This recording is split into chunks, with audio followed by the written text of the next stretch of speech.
Сняли распредвал.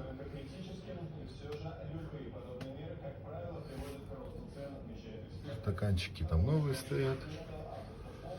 Толкатели. Вот что мы обнаружили.